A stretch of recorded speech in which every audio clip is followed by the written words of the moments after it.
Good morning विद्यार्थी मित्रों।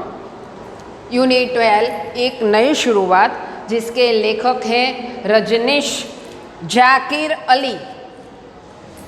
जाकिर अली, उसका शॉर्ट नेम भी रखा है रजनीश, वो इनके लेखक हैं। हमने एक पैराग्राफ देखा था, मानव प्रक्षेपण यंत्र करने जा रहे हैं कौन? प्रोफेसर रामेश। और प्रोफेसर रामेश इनके मित्र हैं माधवन और इनके बेस्ट मित्र हैं आनंद मेहता। प्रोसेस किस तरह होती है मैंने कल समझाया था, आज आगे हम जा रहे हैं। सबसे पहले सब दो कंप्यूटर एक बड़ा यंत्र उन्होंने 500 किलोमीटर दूर माधवन के घर पर रख दिया और एक अपने चैम्बर में एक कंप्यूटर रखा जिनमें अपने तरंग दूसरे कंप्यूटर में जाते थे और मानव प्रक्षेपण यंत्र दूसरी जगह रखा। पहला प्रयोग शुरू हुआ तो रामेश ने कंप्यूटर पर कमांड दिया। कुछ ही पलों में कंप्यूटर में प्रोसेस रेडी होने का सिग्नल मिल रहा था। हम कुछ भी काम कंप्यूटर में करते हैं, जब कमांड देते हैं ना, तो जिस बारे में हम कमांड देते हैं उस बारे में प्रोसेस रेडी होता है। तो इस तरह कंप्यूटर ने प्रोसेस रेडी होने का एक सिग्नल दे दिया। प्रोफेसर रामेश ने अपने सहयोगी माधवन को फोन पर अलर्ट किया और धड़कते दिल के साथ कंप्यूटर चालित चैम्बर में वो प्रविष्ट हो गए। क्या किया रामेश ने पहले तो कंप्यूटर को कमांड दिया। प्रोसेस शुरू हुआ तो सबसे पहले माधवन को फ़ोन किया, क्योंकि दूसरा जो यंत्र था वो माधवन के यहाँ उन्होंने रखा था। जो अपनी तरंगे थी वो माधवन के घर रखा हुआ जो यंत्र था उन पे लगने वाली थी, उन पे पड़ने वाली थी, उन पे फैलाने वाली थी और इसी तरह वो ये प्रयोग करने वाले थे। तो माधवन को अलर्ट कर दिया, मैंने प्रोसेस क्या किया है, रेडी कर दिया है, प्रोसेस शुरू किया है। और वो अपने आप को, अपनी बॉडी को वो चैम्बर में ले गया जहाँ कंप्यूटर बड़े बड़े रखे थे। अगले ही क्षण मानव प्रक्षेपण यंत्र अपनी जटिल प्रक्रिया को संपादित करने में व्यस्त हो गया। मैंने आपको बताया ना कि भाई क्या करना था उनको। एक वस्तु जो है उनको हम तोड़ सकते हैं और दूसरी वस्तु बना सकते हैं। इस प्रयोग को मानव पर वो शुरू करने जा रहा था। तो क्या हुआ कि वो अपने शरीर को तरंगों में विभाजित करना, तो वो जो मशीन था रामेश की बॉडी को तरंगों में विभाजित करने की जटिल प्रक्रिया अब शुरू कर रहा था। देखो कैसा हो रहा है। सहसा प्रोफेसर रामेश ये प्रक्रिया संपादित हो रही थी, उनमें वो तो व्यस्त हो गए। दूसरे छोरे पर, छोरे मतलब किनारा, क्या दूसरे छोर मतलब किनारा, मतलब माधवन का जो दूसरा घर था ना, दूसरी जगह जो यंत्र रखा था वो, तो दूसरे छोरे पर बैठा हुआ माधवन दम के साथ कंप्यूटर पर स्क्रीन लगाए हुए अपनी आंखें गड़ाए हुए बैठा था। ऐसे कंप्यूटर पर वो देख रहा था कि उन्होंने मुझे कॉल कर दिया है, तो क्या प्रोसेस हो रही है वो प्रोसेस देखना चाहता था। तो अपनी आंखें कंप्यूटर स्क्रीन पर, जैसे केबीसी पर क्वेश्चन आता है तो कैसे कंप्यूटर पर आंखें सब लगा देते हैं, ऐसे वो अपनी आंखें लगाकर बैठा। कौन? माधवन। प्रोफेसर का शरीर अपने मूल तत्वों में विभक्त होना प्रारंभ हो गया। जो याद रखना, मूल तत्वों में शरीर का विभाजन होना, तो मतलब हमारा शरीर कौन से तत्वों से बना है? हमारा शरीर 5 तत्वों से बना है, हवा, पानी, अग्नि, आकाश और जमीन। वो 5 तत्वों में वो शरीर मानो विभाजित होने लगा, विभक्त होने प्रारंभ हो गया। बस अब कुछ ही क्षणों की बात थी, लेकिन इस समय माधवन को एक एक क्षण एक एक साल बराबर लग रही थी। उनको तो हो रहा था कि प्रयोग कर रहे हैं रामेश, वो सफल होगा कि नहीं, या रामेश की जो वो शरीर था, उनकी बॉडी थी, वो मानव तरंगों में विभाजित हो जाए और बाद में फिर से तरंग से मानव न बना, तो वो तो दम खा रहा था। वो अपने अपने अंतराल में एकदम घबरा हुआ था, जो सोच विचार कर रहा था। और उनके दिमाग में एक बात आ गई, उनके दिमाग में एक घटना कौंध गई। कौंध जाना मतलब आना, कौंध जाना, घटना कौंध गई।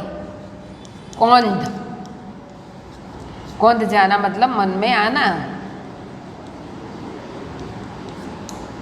एक बात मन में आई। कौन सी बात मन में आई? और हम जो मूवी देखते हैं ना, फ्लैशबैक होता है, इसी तरह हम दाखला तरीके हम किसी को मिलने गए हैं और वो बात हुई, वो बात अब घटना घट रही है उसकी, तो वो बात उनको याद आई। क्या बात याद आई? माधवन के मन में क्या है, तो हम सुनते हैं। वो ऐसा हुआ था कि गर्म दिन था जब प्रोफेसर रामेश के जिगरी दोस्त आनंद मेहता की सिफारिश लेकर माधवन पहली बार उनकी चैम्बर में पहुंचे थे। तब प्रोफेसर रामेश से वो अपने कंप्यूटर पर कुछ कर रहे थे और जब उन्होंने बताया कि आपका ये मित्र आनंद मेहता आया है, जो आप एक जटिल प्रयोग करने जा रहे हो, तो आपके साथ वो काम करना चाहता है। तो प्रोफेसर रामेश ने पहले माधवन की ओर देखा, मानो कि उनकी परीक्षा कर रहा हो कि उनको इस करना है, बात करना है कि नहीं करना। लेकिन वो आनंद मेहता को तो जानता था, तो आनंद मेहता को उनके साथ काम करने की सम्मति दे दी। रामेश ने क्या किया? रामेश ने आनंद मेहता को अपने साथ काम करने की सम्मति दे दी। तब माधवन क्या करते? माधवन ने एक प्रश्न पूछा, अरे भैया आप क्या कर रहे हो? स्क्रीन पर जो कुछ आ रहा है मुझे तो कुछ समझ में नहीं आता है। तब रामेश को हुआ कि जो मैं प्रयोग करना जा रहा हूँ, इतना बड़ा प्रयोग है, उनको बताऊँ कि नहीं बताऊँ।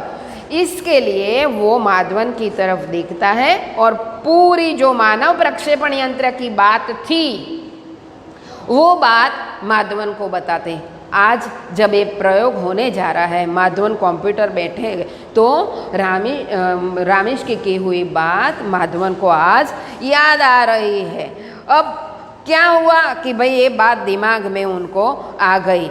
अपने साथ माधवन ने एक नज़र प्रोफेसर पर कंप्यूटर पर जो डाली थी और उन्होंने जो जवाब दिया था कि और पूछा था कि सर, आनंद सर ने बताया था कि आप किसी विशेष प्रयोग के बारे में प्रोजेक्ट पर काम कर रहे हैं, तो क्या ये ऐसे होगा?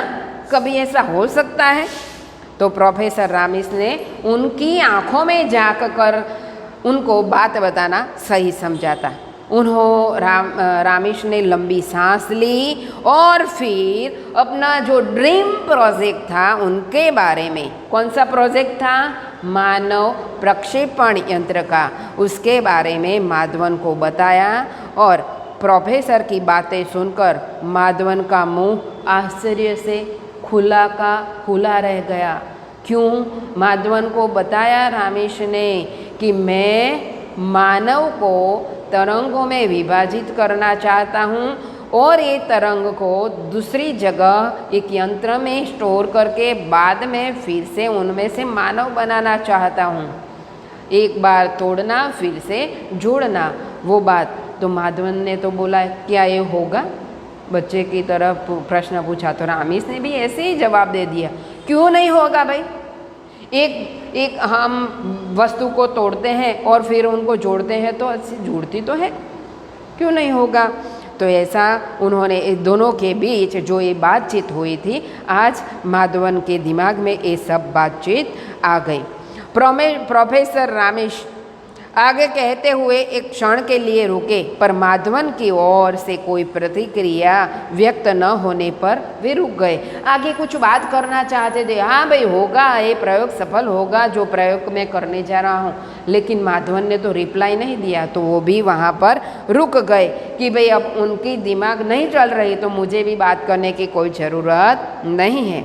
उन्होंने अपनी बात आगे बढ़ाई, अरे भाई ये तो तुमने 5वीं क्लास में ही पढ़ा होगा कि प्रत्येक वस्तु एक विशेष प्रकार के अणुओं से मिलकर बनती है। फॉर एग्जाम्पल ये चौक है तो चौक ऐसे लकड़ी बन गया ऐसा नहीं होता, इनमें छोटे छोटे अणु होते हैं। किसी भी चीज़ हो, लकड़ी हो, पेन हो, कोई भी चीज़ हो, हमारा बॉडी भी ऐसा ही है। वो बताना चाहता कि कोई भी चीज़ अणुओं से बनी हुई होती है, मिलकर बनती है। अणु है वो परमाणु से मिलकर बनते हैं। अब साइंस में पढ़े हैं कि अणु परमाणु से मिलकर बनते हैं और किसी भी परमाणु को आकार मिलता है उसके अपने भीतर मौजूद इलेक्ट्रॉन, प्रोटॉन, न्यूट्रॉन के कारण। इलेक्ट्रॉन, प्रोटॉन और न्यूट्रॉन की मात्रा किस प्रकार है, इस प्रकार का वो पदार्थ को, वो चीज़ को आकार मिलता है। वो तो आपने तो माध्यम का, हाँ ये बात तो सही है, ये तो मैंने भी पढ़ा है, बराबर। और यदि हम किसी वस्तु की संरचना को समझते हैं और हम उनको तोड़ते हैं तो उनको जोड़ भी सकते हैं। हम वस्तुओं के अणु, परमाणु का अध्ययन करेंगे और बाद में उस वस्तु में इतने, जब उनको जोड़ना है तब इतने अणु, परमाणु, प्रोटॉन, इलेक्ट्रॉन सब मिलाएंगे। वो सिलसिला आगे बढ़ा और उन्होंने वो समझाया कि जो हमारा मानव प्रक्षेपण यंत्र है वो ऐसे अणु, परमाणु जैसे चीज़ को तोड़ते हो बनते हैं, इसी तरह हम बनाते हैं। अब आगे मानव प्रक्षेपण कैसे होता है अगले एपिसोड में देखेंगे। थैंक्स।